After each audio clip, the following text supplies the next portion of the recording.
Hi guys, may bago na naman akong kwento. Ito nga at excited ako. Narinig ko kasi yung mama ko na pupunta nga daw kami ng mall. Guys, alam nyo na, basta mall, madaming toys.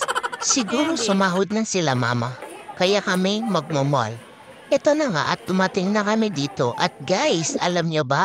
Dumiretso na nga kami sa grocery store ng mall. Baka bibili kami ng maraming milk pati diaper.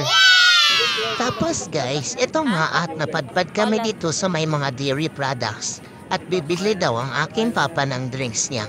Hay, skala ko naman, ito nga at napapatayo na ako. Gusto ko na kumuha ng gusto kong drinks. Kaya lang, di ako makalis guys. Ang dami-dami kong nakikitang nakapatong na mga things. Gusto kong paglaruan. Binigyan na lang ako ng papa ko na pwede kong laruan. Paano pa si iniwan nila yung toys ko sa car? Sure, my car? Guys, kanina pa ako nag-aantay. Wala pa din yung milk pati diaper ko. Scam pala ito guys. Pinaasa ako. Kaya gusto kong magwala. Tignan nyo guys, yung cart walang laman. Guys, paasa. Grips lang yung binili para sa akin guys. Dahil nga umasa akong may diaper at milk para sa akin. Ito nga at humingi ako ng merienda.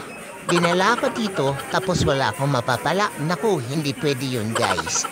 Dapat meron akong mapapala dito. Nakakapagod kaya magbihis at magbiyahe. Tapos ayan, dahil sa sobrang sarap yung biniling merienda para sa akin, napapailing ko sa sobrang sarap. Ang ibig sabihin po ng pag-iling-iling ko na yun ay yum! At kung nakikita niya lang guys, mas madami pa yung kain ng mama ko sa pagkain ko kesa sa akin. Hustisya naman dito guys. Ako yung nagpabili tapos siya yung maraming kain. Ayan lang guys. Bye!